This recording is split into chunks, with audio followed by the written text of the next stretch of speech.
watercolors have a pretty wild and uncontrollable aspect to them, which is probably one of the reasons why I like them. Somebody once told me that painting is a metaphor for control, and I think when you take that control and flaunt it by allowing it to run and do whatever it wants, such as watercolors will do, you're really saying something about the art and really portraying emotion and stories behind it.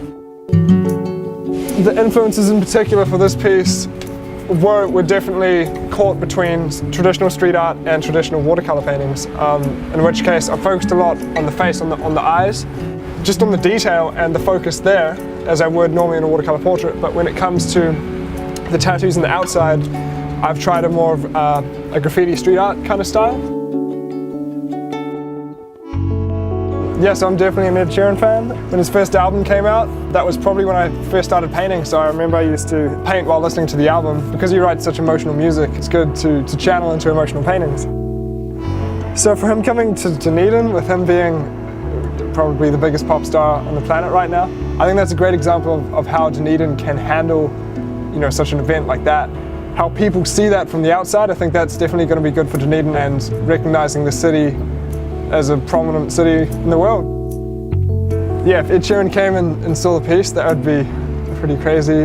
I'd hope that he feels that it sort of captures his demeanor. I'd probably also apologize to Ed if I ever got the chance, because I usually ask people's permission when I paint them.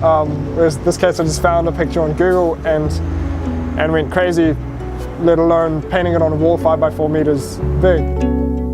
I hope people enjoy the color that this brings to the street, along with the other street art.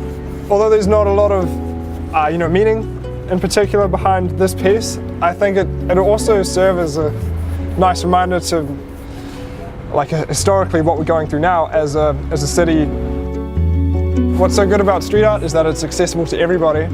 You don't need to walk into a gallery in an intimidating atmosphere and be restricted to the kind of artwork that the gallery owners like, whereas street art, in particular in Dunedin, there's such a range of it everywhere that you don't have to be particularly looking for it to find something amazing, which I think is incredible.